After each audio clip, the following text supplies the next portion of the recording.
Good afternoon, everybody. My name is Lotta Björklund Larsen. I speak to you from Stockholm, which is just one place around the world here now, where we will talk a little bit about COVID-19, tax and gender. And we will explore evidence and discuss and reflect on the impact of these and also on tax administration's responses across nations taken to mitigate such effects or not, as the case might be. But the aim with this discussion is to highlight both differences and similarities between nations around the globe, but also to learn from public initiatives responding to these issues. What seems to work and what does not seem to work? What mitigates gender issues and what not, so to say. As we are in the midst of the second wave, at least here in Europe, of the pandemic, it might be difficult to know the impact in the long run, but this might in itself be an interesting point, the impact of public initiatives in the short versus the long run. It is a deliberately multidisciplinary roundtable where I'm honored to have with me 6 outstanding scholars. I have asked each of them to speak about experiences from their country where they either work or do research in. We will thus hear about United Kingdom, Chile, Ireland, Denmark, and India, and finally the United States. The national representation is by no means exemplary, as we have an overrepresentation from Western Europe, as usual, somehow, and Africa is completely absent. However, the African countries have their own exclusive roundtable session tomorrow. So the emphasis of this roundtable is on sharing issues and experiences, what administrations do and don't in order to ease the impact of this horrible pandemic. So before we start, let me introduce the speakers. First of all, we have Judith Freedman, who is a Vincent Mason's Professor of Tax Law and Policy at University of Oxford. Next to speak will be Jorge Atria, who is Assistant Professor at the Department of Sociology, Universidad Diego Portales in Santiago de Chile. Following him will be Emer Mulligan, who is Personal Professor in Taxation and Finance in the J.E. Cairn School of Business and Economics in Galway, Ireland. Then comes Mukulika Banerjee, Associate Professor of Anthropology at London School of Economics. Birthe Larsen is Associate Professor of Economics and the Academic Director of Inequality Platform at CBS in Copenhagen. And finally, last but not least, Neil Buchanan, who is a Tax Professor of Economics and the Academic Director, specializing in tax policy. I'll leave you at that and we start off. So each of the participants will speak for 5 minutes. And then we hopefully will have some interesting discussions and issues to address collectively. And then we open up for all your listeners to ask questions. So please put your questions in the chat. So please, Judith, start. Well, thank you very much. And thank you for inviting me to discuss this important topic. I'm going to say a few things which might surprise people. Because I do want to set this into the context, a wider context beyond gender. So there is no group that has not been hit by COVID. And actually, if we just look at the health problems, purely the health problems, women are doing better than men. Men are more likely to die. Women seem to be lucky in this respect.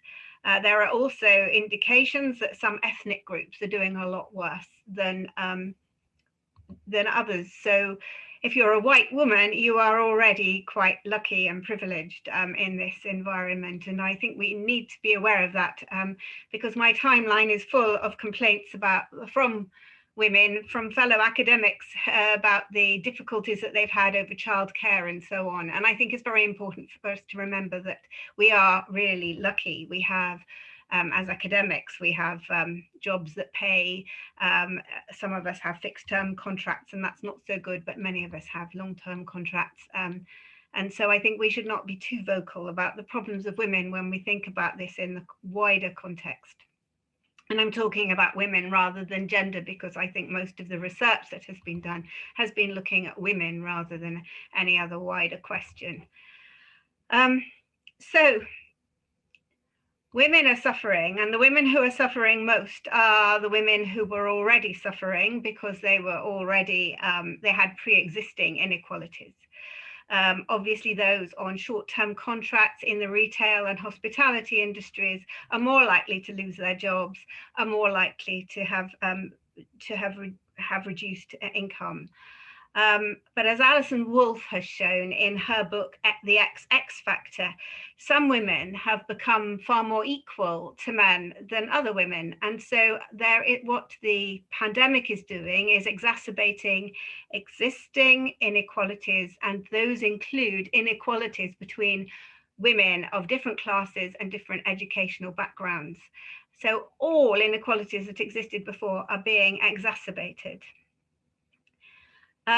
Having said that, there is evidence that women have borne the brunt of additional childcare, whatever their jobs, and that more women have lost their jobs than men, even allowing for all the other preconditions. So in the UK, we have a system of independent taxation, and in theory, therefore, there is little penalty on the second earner. We have a reasonably equal system of taxation as between men and women, although there are some small differences, and particularly there is a small transferable allowance for women who do not work to their husbands, or from the spouse who does not work to their other spouse, which might be a disincentive to work, but this is very small. So the system is designed to be independent and to encourage everybody to work. And our benefit system is also designed to encourage everybody to work. Our benefit system is a very minimal system, and that has become very evident during COVID as well. So our safety net is not a strong safety net, and we have people who have been excluded from our various schemes who are not really being caught by that net. I'm not sure that there is a particular gender difference there, but again, because women are the ones having to look after the children very often, they're the ones who are being caught by this.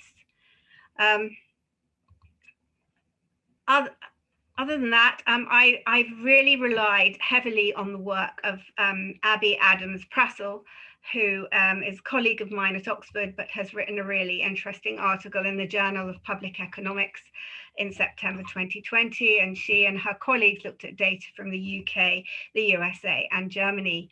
And they found that women and less educated workers are more likely to be affected by the crisis, that women have taken on more childcare than men, even when working from home.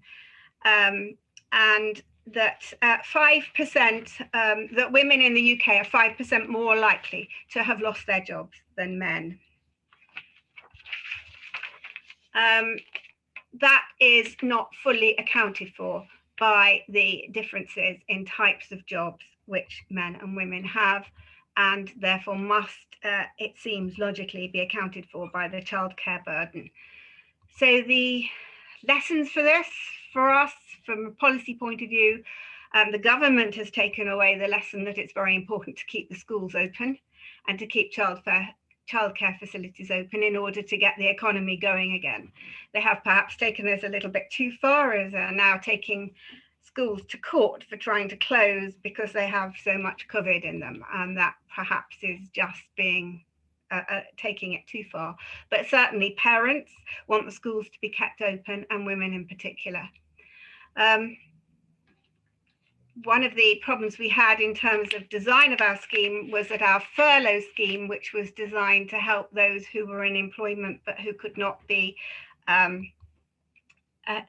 who had no work, was initially paying people on furlough only if they did no work at all. And so that was a real problem in the design of the scheme, and it was a problem that hurt women a lot because they couldn't decide to do half their job and be paid half. It was all or nothing, and if they had to do childcare, they had to stop working altogether in order to be part of the furlough scheme. That has now been remedied. There are others who are excluded from all our schemes, But I think it was mainly around furlough that women suffered in terms of the design of the schemes. I'm being told I should end, so I'm going to end there. That I think is a brief thumbnail sketch of the UK system and how it's affected women. Thank you so much, Judith. And now quickly over to Chile and Jorge Atria, please. Well, thank you very much for inviting me to this roundtable, particularly Lotta. I will give just a few comments on the current situation in Chile. Chile, like most Latin American countries, has very high levels of income and wealth inequality. In recent years, new studies have examined in depth how these inequalities affect the social life of Chileans, and gender issues take center stage in these debates. For instance, a recent study shows that in Santiago, the capital of Chile, the life expectancy of women in La Pintana, one of the poorest districts of the city, is 77 years, while in Vitacura, one of the richest districts, it is 88 years. That is, there is not only a huge income gap 20 kilometers away within the same city, but also such a different quality of life and access to health that there is an 11-year difference in the life expectancy of women. What is being discussed in Chile right now is that the pandemic intensified this difference. The pandemic has affected many people in Chile, particularly through loss of employment.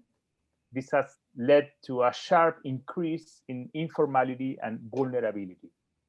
According to some international studies, Chile is a country with a large middle class. However, this data hide the fact that it is a very precarious middle class with low incomes that are not so different from those of the lower class. By eliminating many formal jobs, the pandemic has reduced the difference between the lower and middle classes. Moreover, the pandemic has once again challenged the image of a developed and successful country, which sometimes appear to be the exception in Latin America. This image had already been challenged very strongly in October 2019 with the so-called social upheaval or social uprising, the estallido social in Chile. Massive protests throughout Chile that changed the agenda of this government and led to a referendum to change the constitution.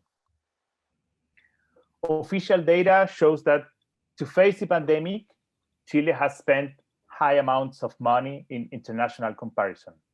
However, government's response has been criticized because it came too late. Social policies in Chile follow a neoliberal orientation based on a targeted social spending rather than a social rights logic. As a result, valuable time was lost in finding people who needed help most urgently and debating the percentage of people that should receive public resources.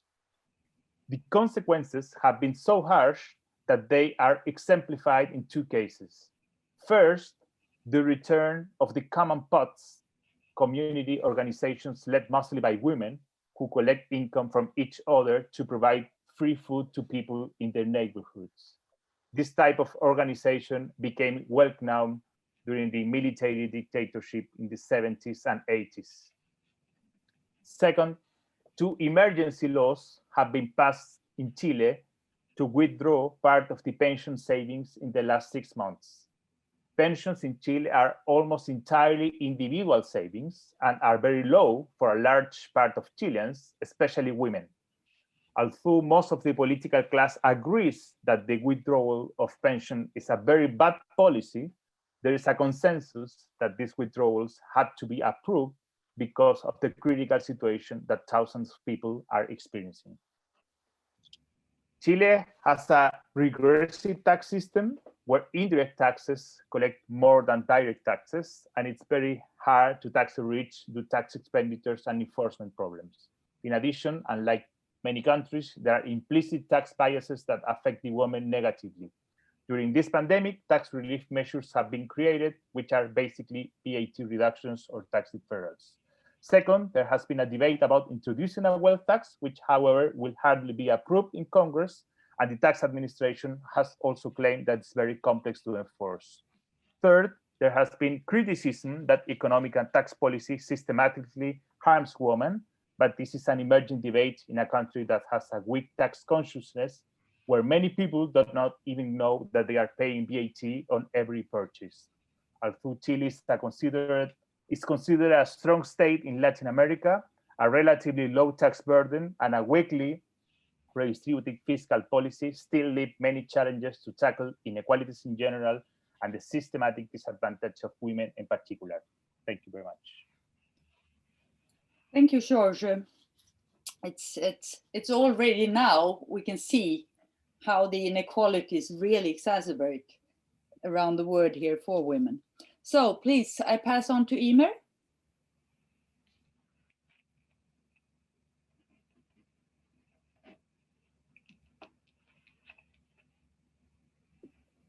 Classic error. Thanks, Lotta, and thanks to TARC for inviting me to, I suppose, call in with the Irish jury results, if you like, in terms of COVID to date. State of play, just starting with a couple of facts, I guess. State of play is we're on our way out slowly of a second lockdown, which has proved to be very, very different to the first. And relevant to this conversation, the key difference is the schools were closed in the first lockdown and they remained opened in the second lockdown. Obviously, therefore, significant issues around the caring roles that seem to fall, at least anecdotally maybe, more on women was lessened somewhat in the second lockdown period. For what it's worth, we apparently at the moment have the lowest incidence of COVID across Europe, but we are very much being prepared by our public health people for a third lockdown post-Christmas. In the first lockdown period, in the region of 71,000 women were laid off from their work, which obviously has again significance in the context of this conversation. However, I would say in preparation for this, it did become very clear to me that this intersectionality, which I think Judith, referred very, very briefly to as well, is a real issue and very, very important. It's not just if you're a woman, it's, for example, if you're a woman from ethnic minority group, these people are significantly worse off than, as she said, the white female. The other big thing is, I think what COVID has done in Ireland is it's just, I don't mean just in any belittling sense, but it has simply amplified and heightened all existing inequalities.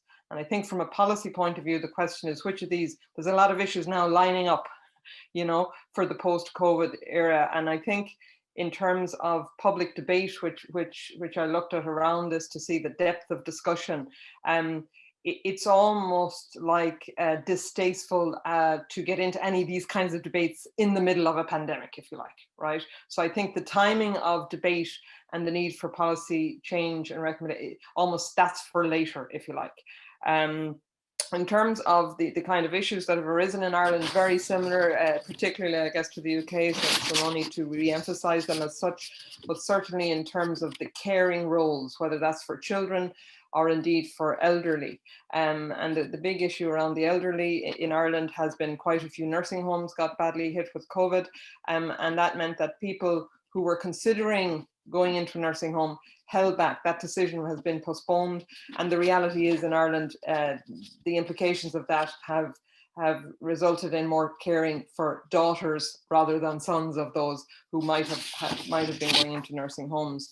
Other, if you like, categories of women that have suffered quite significantly would be lone parents, who tend to have a lot more responsibilities around caring, and also women in abusive relationships. Which has been talked about quite a lot in Ireland, and that's very scary in terms of how those figures are working out. In terms of public debate more generally, I would say gender dimension hasn't reached a gender dimension. The main two we talk about a lot here are the at-risk groups and age. They're the kind of the categories around which discussion happens more often than not.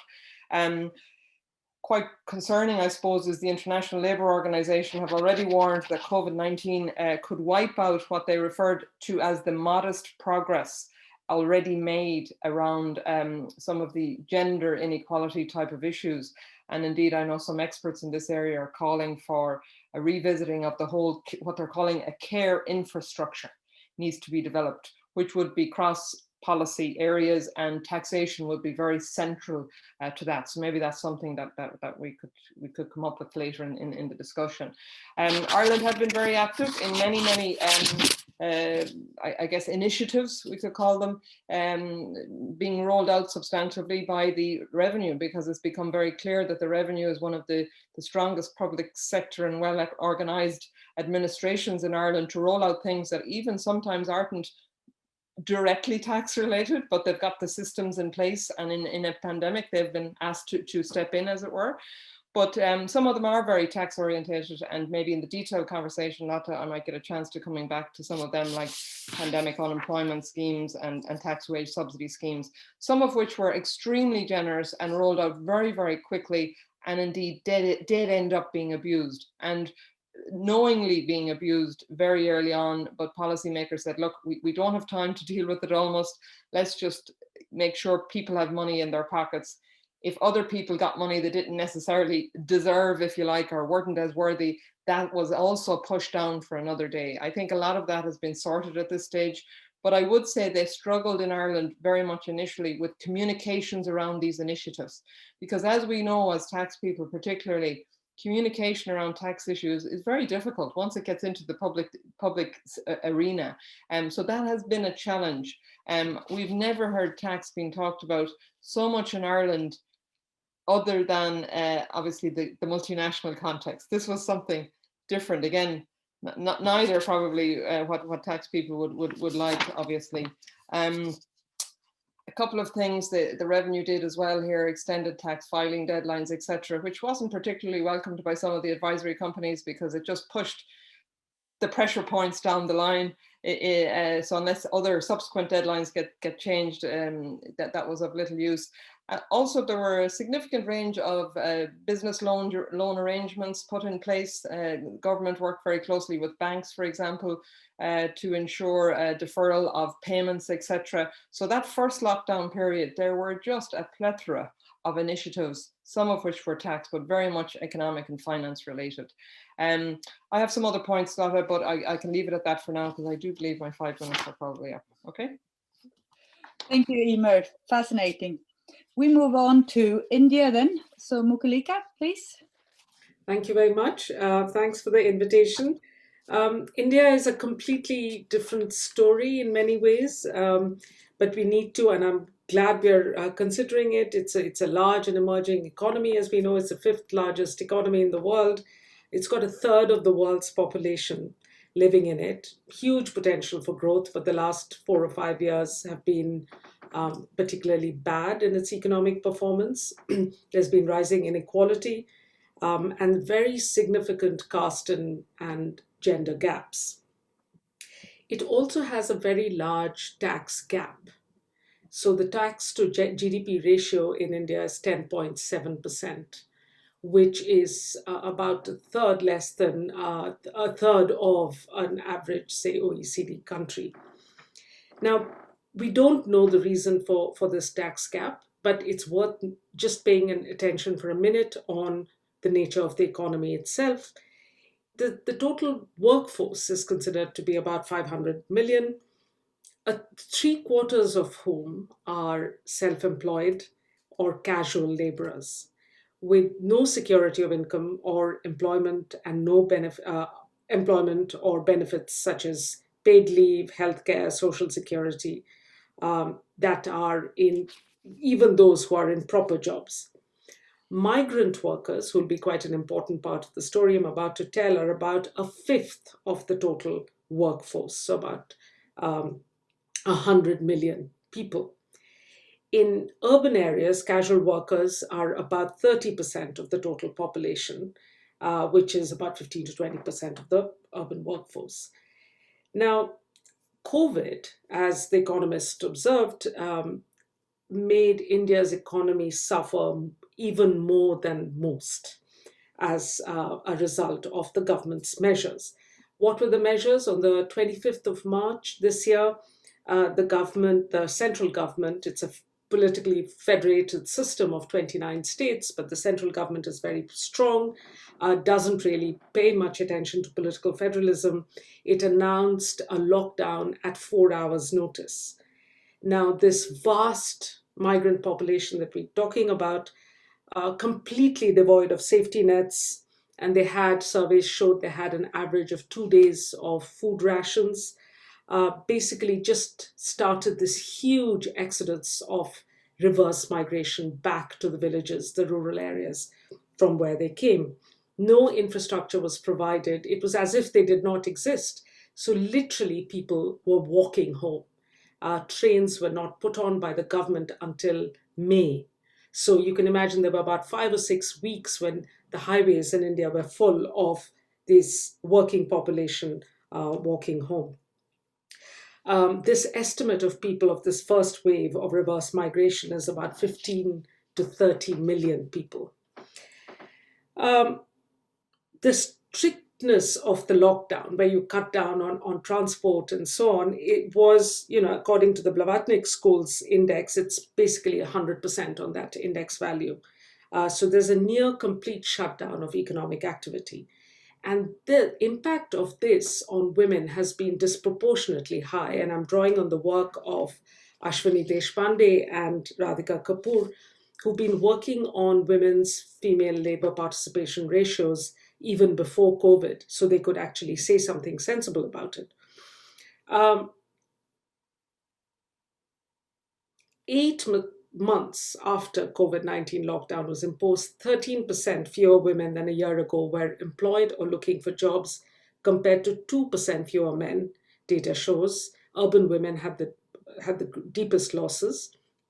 Women entrepreneurs, self-employed women, most of them, as I said, are self-employed, have been hardest hurt.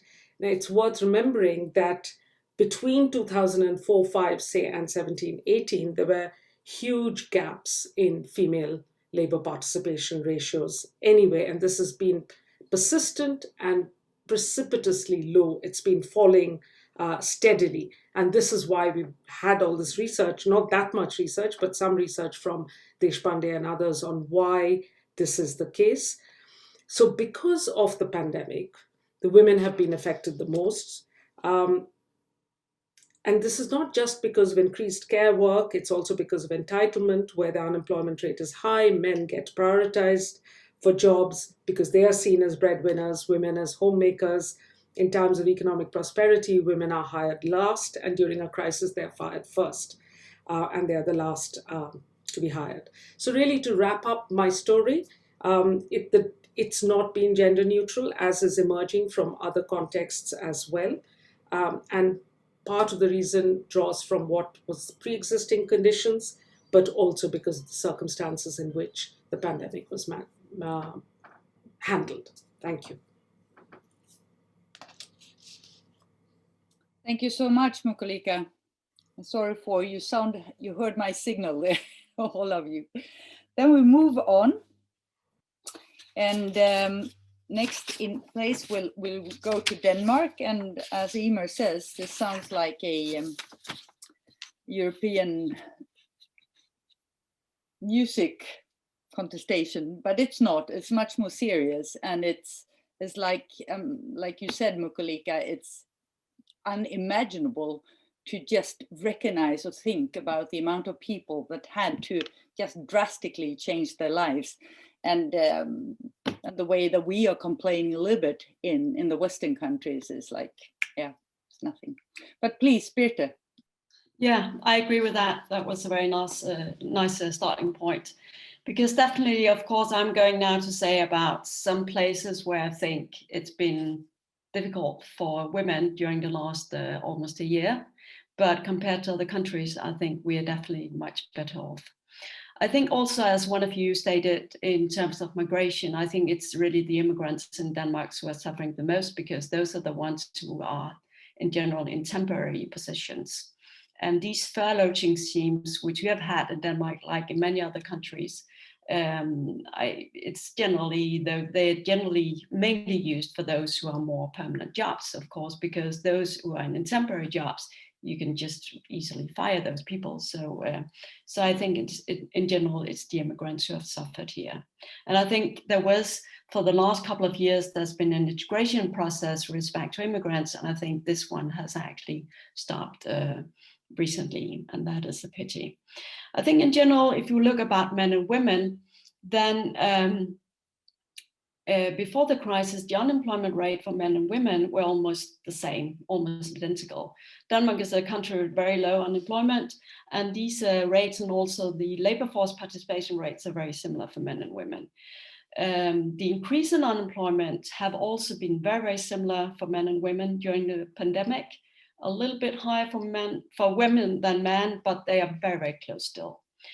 So there's one negative thing, or a couple of them, I'm going to get to those, but this was just to state one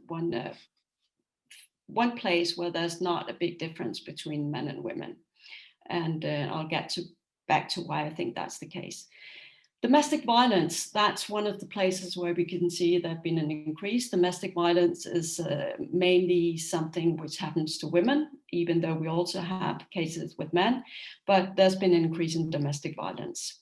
There's also another case I just want to mention. So you have been giving out, the government have been giving out some bonuses to people who have really made an effort during the corona crisis. And there's one case where you paid these bonuses to hospitals because you wanted really to show the health people here, the people working with healthcare, that they have really, you appreciate what they've done.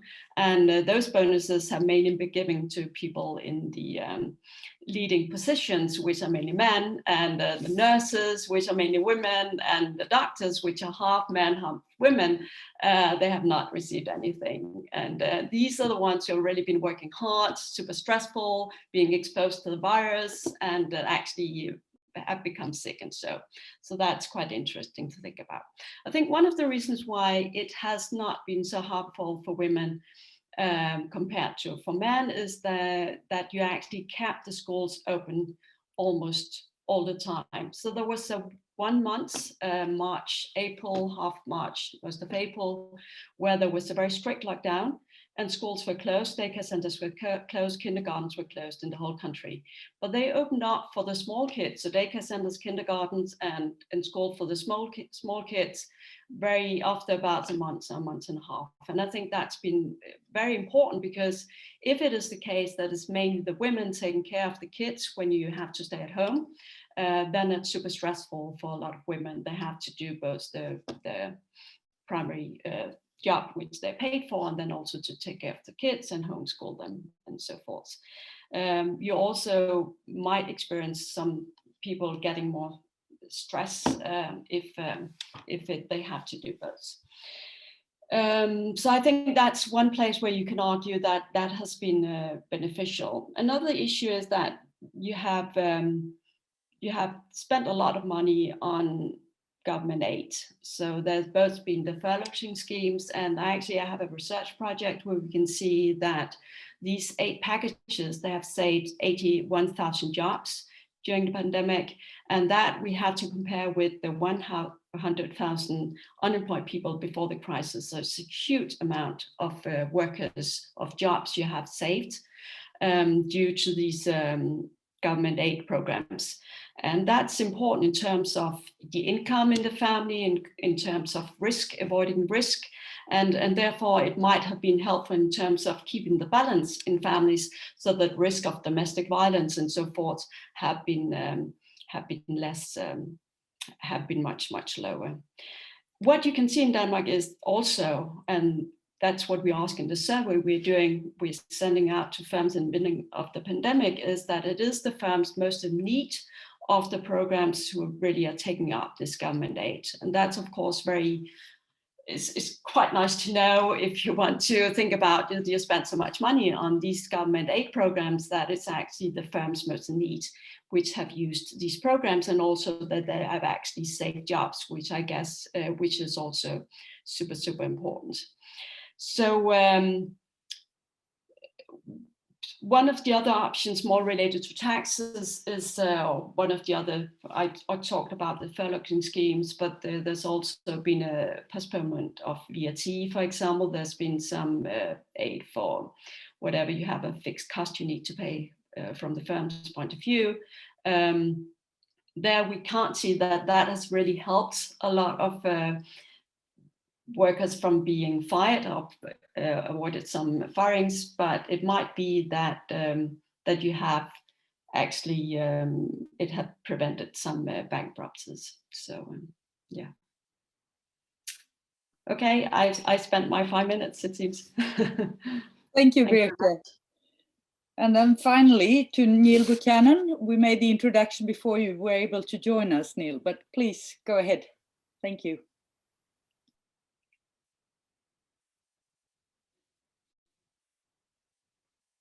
There we go. Am I unmuted now? Okay. Thank you, Lotta. Thank you to TARC for inviting me to this panel. It's been very interesting. I should say that several months ago, for very good reasons, the rest of the world decided that Americans are not welcome. And I was thinking as I was having trouble logging in that maybe that had extended to Zoom meetings as well. But thankfully we got in. I did miss probably 2/3 of Judith's presentation, which I regret. But it is good to be here. If this meeting were being held 6 months ago, I would have been I'm somewhat embarrassed about being in Florida as opposed to other parts in the United States, because this state was an especially bad and poorly managed hotspot, poorly governed hotspot. Now, sort of a strange misery loves company thing, the whole country is a horribly misgoverned hotspot. And it's getting worse rather than better.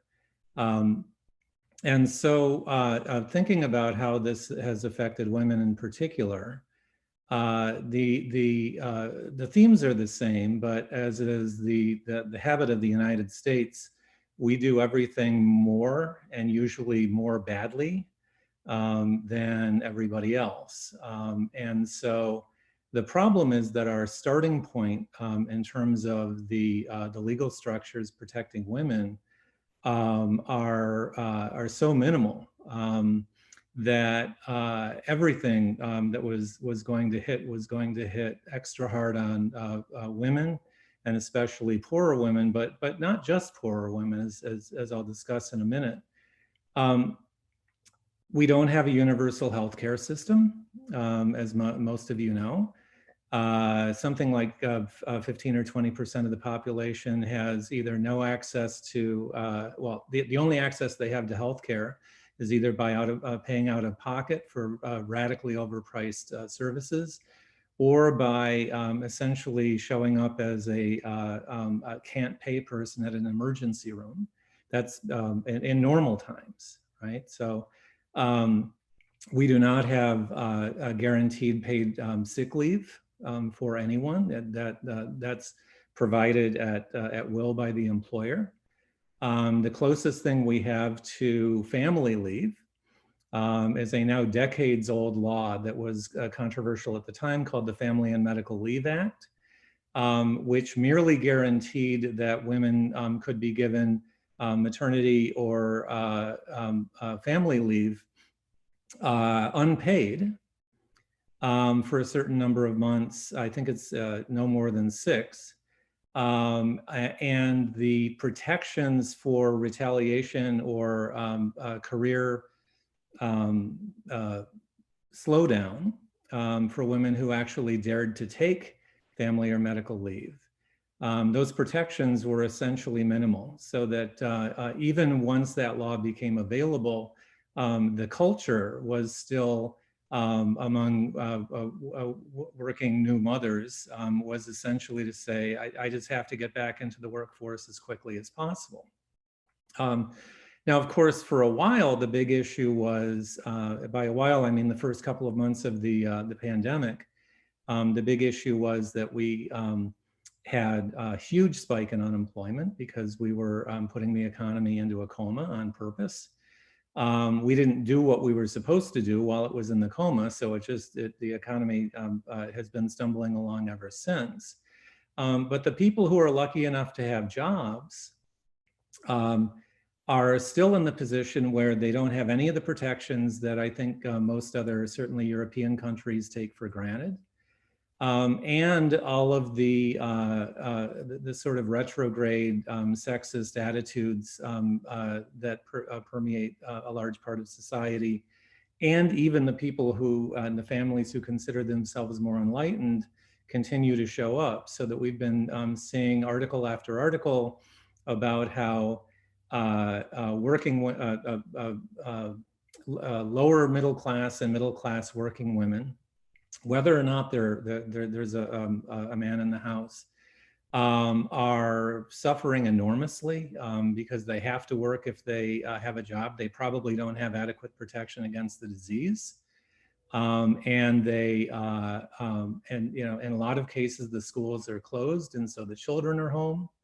And it is and there's just no help from any level of government. There's some question as to whether or not unemployment benefits for those who haven't been able to get back to work will even be renewed at the end of this year. And then the last thing I'll point out is that even among the professional class, there's been some research showing that women who are college professors, right, university professors, and in that category, and therefore have more flexible schedules and potentially more flexible deans, it's being demonstrated that they are not making the progress on their research that they were before. And it's just so across the board, from the upper middle class all the way down the line. This is hitting women hard, and it's entirely predictable because we're already hitting women hard even before this in terms of all of the economic disadvantages that we've refused to deal with ever. So I went way over my time, but thank you for listening.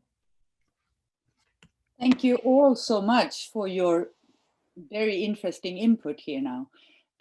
Before I open the floor for the audience, please put your questions in the chat box, and I try to read them out to the participants in this. But do any of you have any comments to what has been said here now? Because this is really an interesting array of issues around the world where inequality, exacerbated, as Judith started saying, seems to proliferate.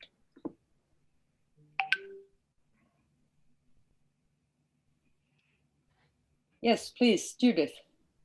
Well, I thought it was fascinating to hear, and it was exactly as I expected. So whatever the inequalities were before have been exacerbated, as you said, but also there are massive inequalities widening up between countries and depending on the wealth of those countries. So there's global inequality, which is being exacerbated, as well as domestic inequality.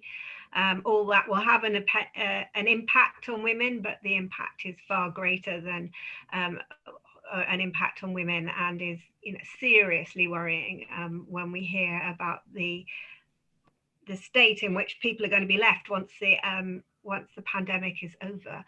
And so really the question then becomes what's going to be done going forward to try to reduce these inequalities quite beyond small things about childcare and so on. There are really, really big problems brewing up for us all, even once we're all vaccinated and we're feeling a little less concerned about the pandemic.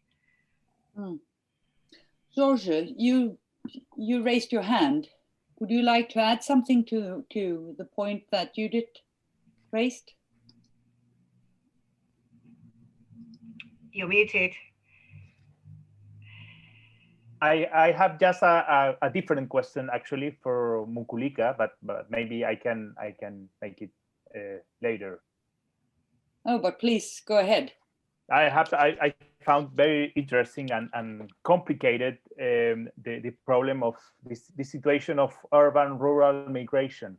So maybe could you perhaps elaborate a bit more on this situation? Is there some gender pattern or affects equally men and women?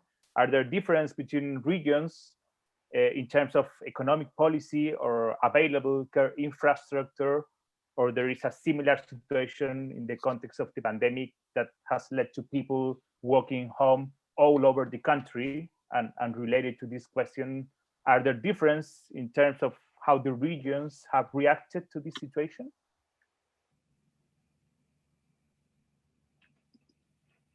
Will I take the question, Lotta?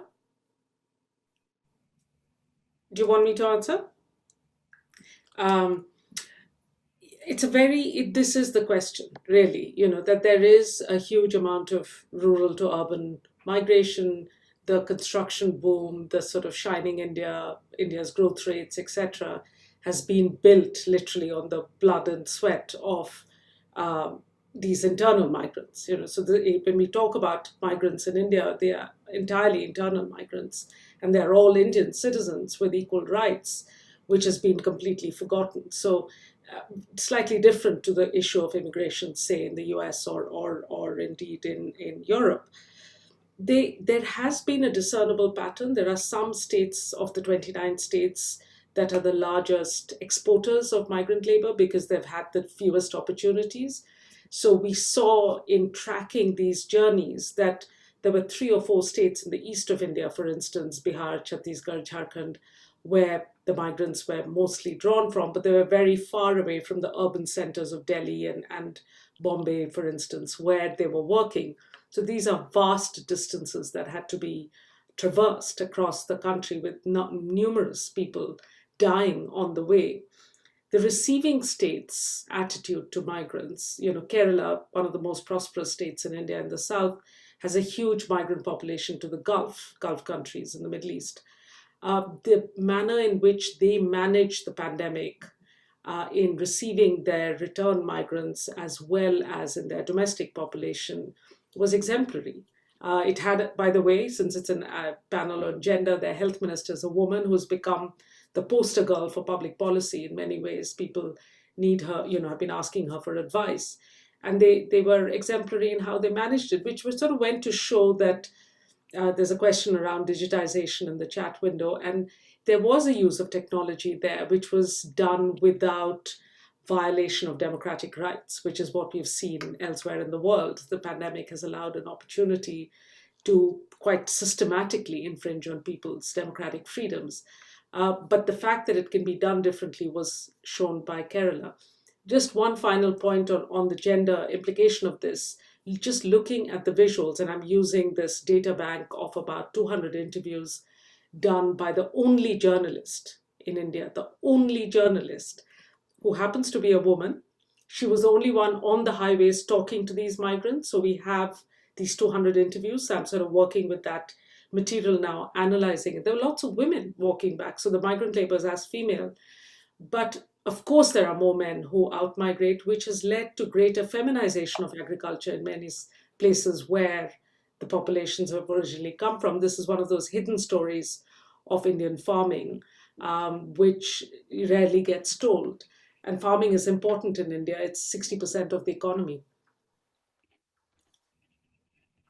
Thank you, Mukulika. I also noted the Christos question here, but before we go to the digitalization question, I wanted to ask you all we talked a lot about the COVID consequences on gender and different examples, but are there also examples now when we are in a tax administration research center conference where actually the tax administrations in the country about, but they have actually addressed these issues and tried to ease the pain and ease the economic hardships and so on. Is there anyone who would like to talk a little bit about that? Yes, Emer, please. Lotta, do you mean specifically gender related? Yes. Yeah. Where they recognize that this is a problem. I mean, we know that even if tax policies are not gender, I mean, on paper, they're not gender blind. In practice, they can turn out to be quite. So I would say no is a simple answer, answering for Ireland, right? And that relates directly to one of the points I was going to jump in and make anyway, which is it's relatively recent that we have a very small, and I mean 3 to 5 people, talking about the need for more gender proofing of tax policies pre-COVID, with nothing to do with COVID. And the last time I raised it at a particular presentation, somebody just said, "Oh, that sounds like a great idea," and that was just kind of almost the glib response to it. So I think what's very clear, particularly in the crisis situation, is because it's a crisis to some extent, these policies are just it's very fast moving. You don't get time for these kinds of debates and gender proofing, if you like, issues. But if we don't learn from the crisis and do the gender proofing at least after it, we won't be ready for the next one, whatever that crisis is going to be, that will have such economic implications. And something that has got some attention here, particularly at an academic conference I listened in on or attended online, where they looked specifically at this issue around migration and COVID, is and they were very passionate. In fact, one of them was covering India, and they were extremely passionate about the idea that in Ireland we don't have any representative at the decision-making table from any of these cohorts we're talking about. And in fact, I have to say it's rather embarrassing at times if you look when the chief medical officer and his team come out, it's very much white male driven, the whole thing, in terms of being at the table. Now, I'm not saying it's a panacea to have others at that table. I'm not suggesting that, but it is hard sometimes, I suppose, to accept that the empathy and understanding is at the level perhaps that it needs to be with such I suppose, a homogenous group, if you like, at the policy table. So I think we should try to grab this COVID experience as a place for lessons to be learned about how approaching policy afterwards. We're not going to win those mini wars right now, but afterwards we absolutely should. Perhaps to learn a little bit from this lady in Kerala then that Mukulika spoke about. Yeah. Judith wanted to add something. Yeah, so I think in the UK we had a lot of senior women in the Treasury who were trying to design our policies and sitting at home doing their childcare, and some men also that I know who were designing the policies who were engaged with childcare. And so we saw a tweaking. It was always a little bit too late, but we did see constant tweaking of the furlough system to allow for the fact that some women were having to do childcare, and we did see improvements, and we have an improved system now which does allow people to work part-time where originally we didn't. So there has already been learning. I agree that we need to learn from this experience and design everything better, but the other thing I've learned from this experience is that everything is unpredictable and you don't know what the next crisis will be. So but if what we're doing is exacerbating existing inequalities, then the best thing we can do is remove those inequalities, and then that will be more proof for a future crisis. And yeah, I won't say anymore. I had a point on digitization, but let Birthe talk. Yeah, I mean, as already mentioned, I think it has been super important in Denmark that the daycare centers and kindergartens and school for the small kids, they have been open almost all the time, because that is really what is essential if you want to be able to continue to work. So in that sense, I think it has been something which the government have been aware about and tried to do something about and try to address. Yeah, the closest thing we have to hope on the gender front is that maybe we're going to have a new president soon. Every day the news suggests that it's over, but then it's sort of like a bad horror movie. The monster keeps rising to be killed again. But assuming that does happen, and it now looks all but certain, the economic team that President-elect Biden is putting together is all women. Echoing Emer's point, that doesn't guarantee anything. I'm not arguing essentialism, but it's way better than having a bunch of old white men. And I say that as an old white man. But there has been no concrete statement about attempts to address any of the gender-specific underlying problems that COVID has raised, at least not yet. Can I just please. add one thing to this ongoing discussion? You know, I don't disagree. Of course, you know, women at the policy table must be a good thing, but there is a disciplinary issue as well.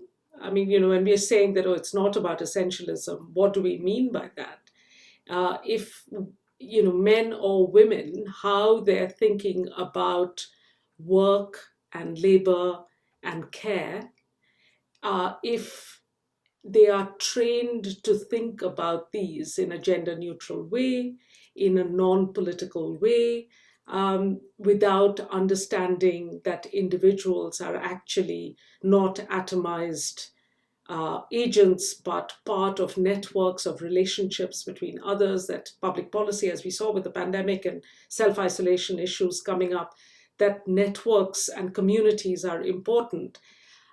Unless you are you know, your epistemology forces you to think like that, it almost doesn't matter if you're men or women, I would say, to be provocative, because otherwise you get a lot of lip service. You can get, you know, a lot of groupthink, regardless of whether it's men or women, depending on what perspective they're coming from. I don't know how other people feel about it, but all I can say is I think that that's a great point. But speaking for myself, I've considered myself a feminist since I was about 14 years old. I've taught in women's studies departments, you know, I mean, anybody who cared to look at my resume would see a lot of sort of gender awareness and concern. It's still amazing if I'm sitting around in a room of men, how easy it is to just not think about issues that would come up if there were women in the room. I wish I could think of a precise example, but I guess I'll just have to ask you to take my word for it that there are times when I'm in the middle of a conversation and it's been going on and I've been sort of nodding, and then all of a sudden I'm like, wait a minute. How has nobody talked about issue X, which is, you know, very, very gendered?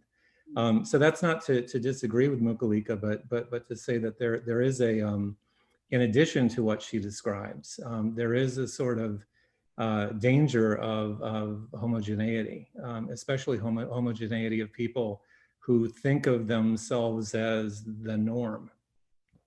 You know, so it's not like, oh, isn't that interesting? There's a bunch of, you know, women in the room, you know, which is still rare in a lot of power centers. If there's just a bunch of men in the room, you know, we don't think it's like, oh, well, you know, hey, finally, guys, right? That, you know, that's just the way the world still very often is, and we have to fight. And the way that Mukulika was describing, we have to fight the presumptions that are built in. From years of, you know, if we want to affirmatively think about intersectionality issues, we should, and we try, and I certainly try. But it is amazing how difficult, how easy it is to lapse into just not thinking about it.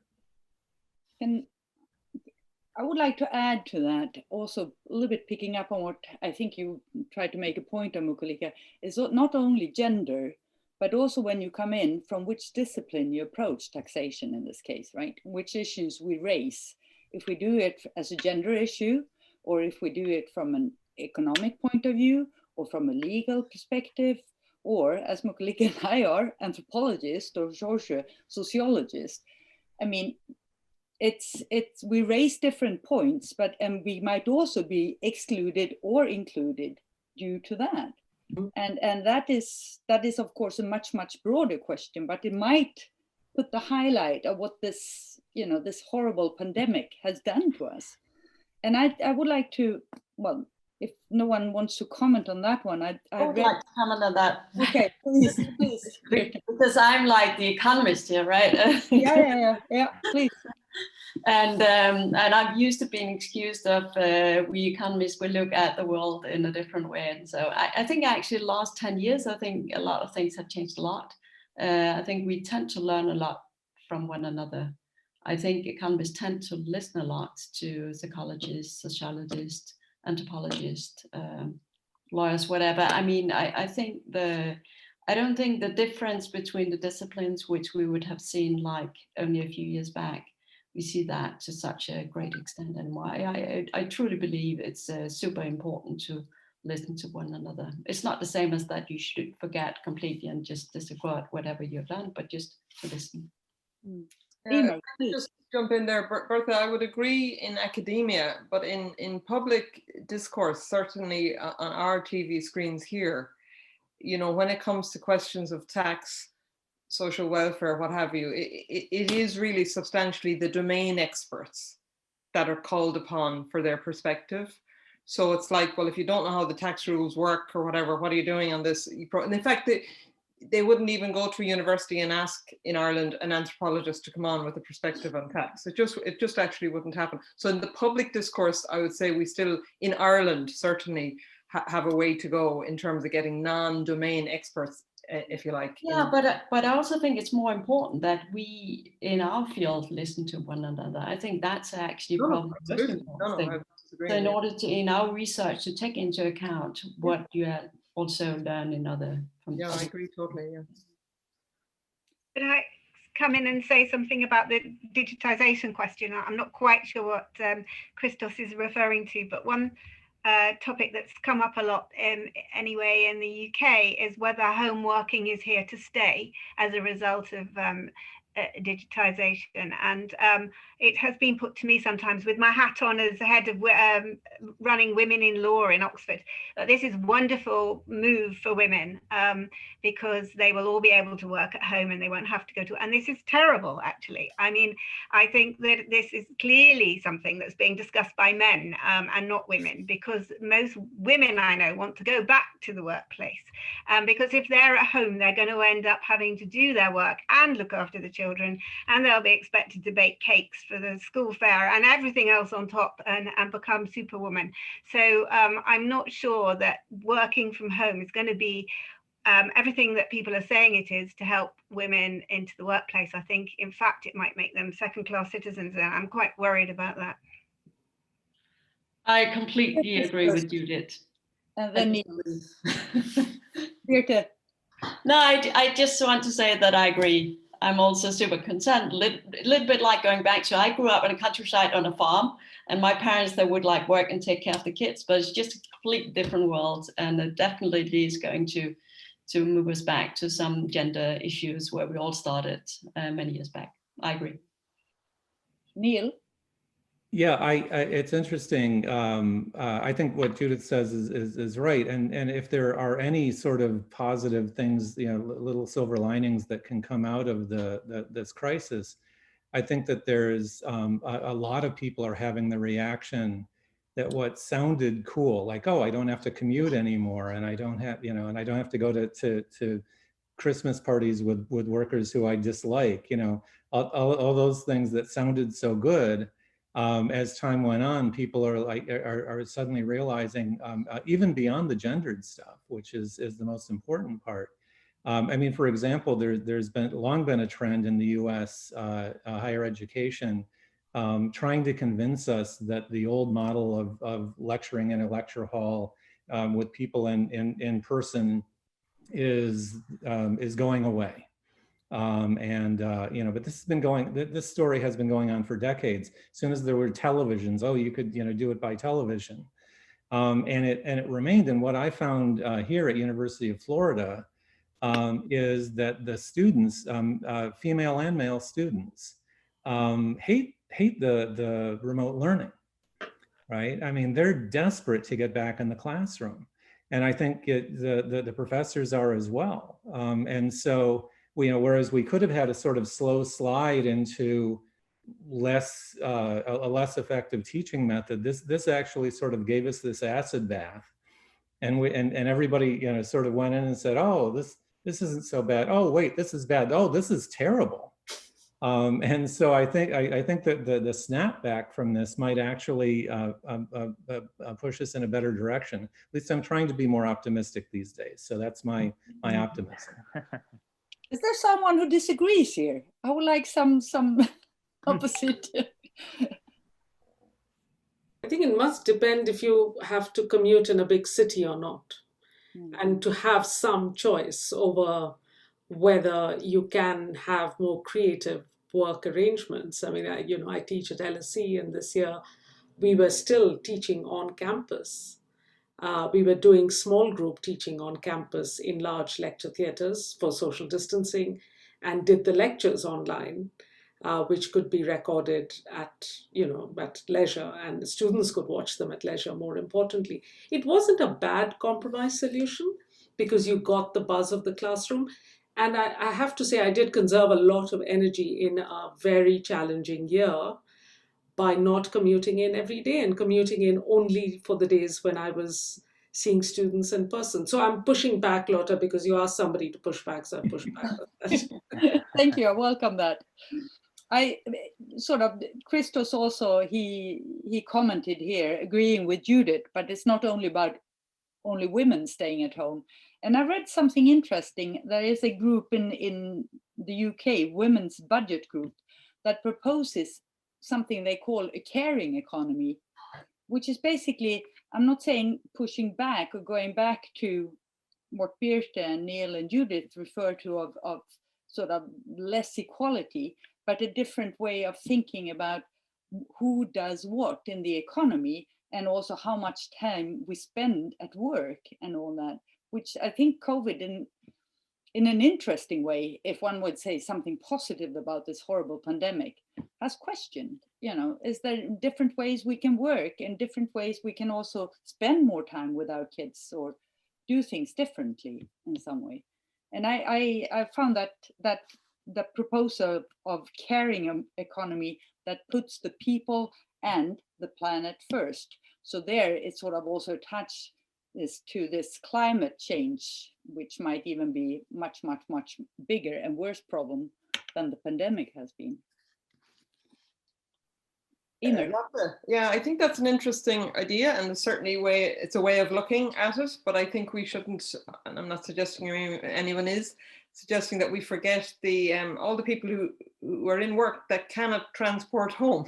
No. Right, so there's a whole sections of our workers who, and in this instance, particular to COVID, I think there is a real gendered issue around nurses. For example, in Ireland, 90% of nurses are female. 90%, 84% of Medicare workers are female.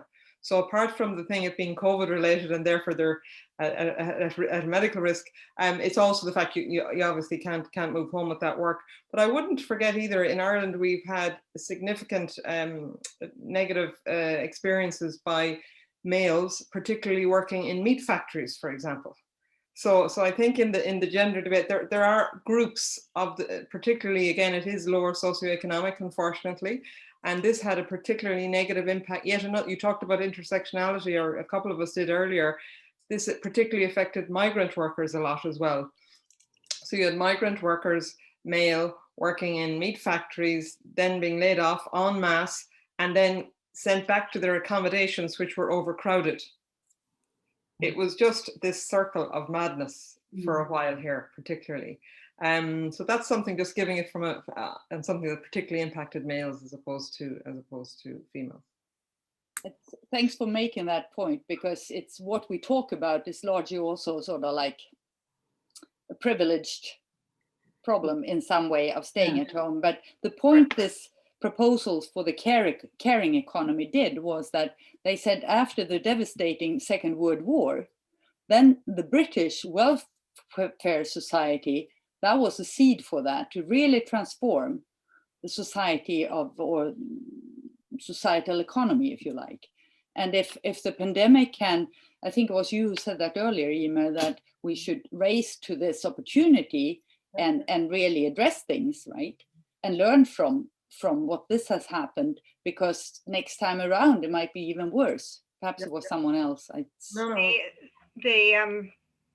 The crisis has certainly shown that the welfare state that we thought we had created in 1945 is not a good welfare state anymore, if it ever was. It provides only the most minimal safety net in the UK. And I think it's quite valuable to the extent anything's valuable in this experience, that people who never encountered the welfare state are now having to rely on it and are seeing that it is not enabling people to live in the lap of luxury. That was a terrible thing to say, sorry. It's not encouraging people to live in the lap of luxury on on benefits, because their benefits are simply not high enough. And so I think it is going to lead to a reappraisal of our benefit system and the way in which it works. I hope it will, but I do worry that all these things are very quickly forgotten.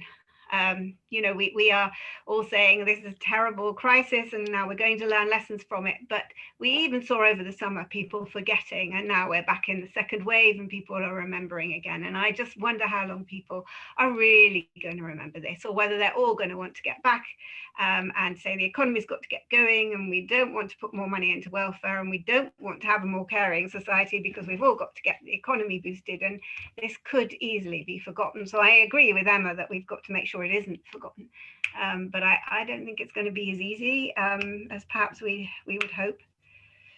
I mean, thank you, Judith. I think this is a really good ending point for our discussion that I hope everybody will take with them and do what they can to change things going forward, of learning from this pandemic. I want to thank you so very much, all of you, for participating.